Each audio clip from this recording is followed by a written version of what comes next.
बादशाह ने ना बाज रखा हुआ था और बड़ा प्यार करता था उससे। अब जो बाज होता है ना, उसके नाखून लंबे हों तो फिर वो शिकार कर सकता है, उसके पर भी थोड़े बड़े बड़े हों तो फिर ही वो सजदा है। तो बादशाह ने रखा था, खिलाता था, पिलाता था, प्यार करता था उसके साथ। तो एक दिन वो बाज उड़ गया, बेवफाई कर गया। उसने कहा शायद मैं यहां कैदी हूं। वो उड़ के ना तो एक बूढ़ी खातून के घर में चला गया। तो उस बूढ़ी खातून ने उसे पकड़ा तो बड़ा सख्त प्यार किया उस बूढ़ी ने उससे, खालिस मोहब्बत की। कहने लगे देखो कितनी ज्यादती की है किसी ने, कितने बेचारे के नाखून लंबे लंबे हैं, कभी किसी ने काटे ही नहीं। मोहब्बत की, प्यार किया, मुखलिस थी। उसने कैंची पकड़ी या कोई ऐसा आला जिससे तो सारे उसके नाखून काट दिए।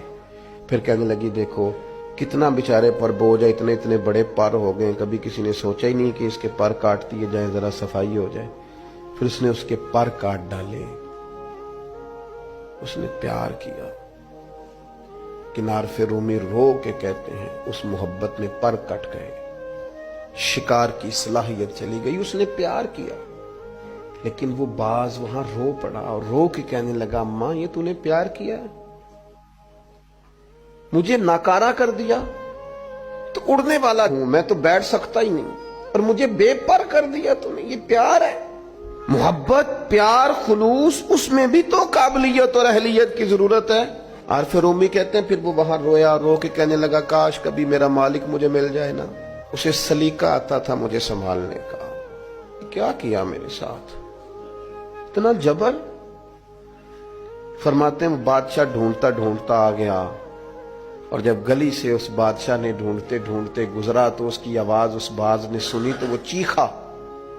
बादशाह ने उस दरवाजे पे दस्तक दी, अंदर वो बाज था। अम्मा ने बुलाया तो बाज फिर जोर से रोया, कहने लगा मैं समझता था कि तू जो मेरे साथ कर रहा है ये मोहब्बत नहीं है, लेकिन अब मुझे पता चला है कि इसने की तो मोहब्बत ही थी, पर मेरे पाड़ी काट डाले सारे।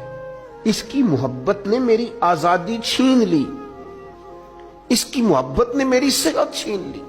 काबिलियत और है, इखलास और मोहब्बत और है। मुखलिस होना भी बड़ी बात है और मोहब्बत करना भी बड़ी बात है, पर उसके साथ काबिलियत होना भी जरूरी है। उसने फिर रो के अपने मालिक से फरियाद की। तो उसने कहा तू बेवफा है, बेवफाओं को अब दोबारा नहीं ले जाया जा सकता।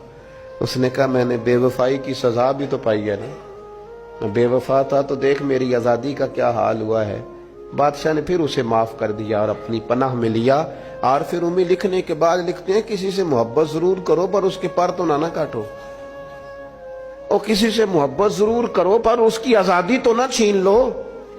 किसी से मोहब्बत जरूर करो पर इस तरह की उस पर सवारी ना करो कि उसकी प्राइवेसी बेचारे की सारी खत्म हो जाए, उसकी प्राइवेट जिंदगी कोई ना रहे। मोहब्बत करो लेकिन ऐसा ना करो कि जिससे तुम मोहब्बत कर रहे हो वो उस मोहब्बत की वजह से तकलीफ में आ जाए, वो किसी आजमाइश का शिकार हो जाए।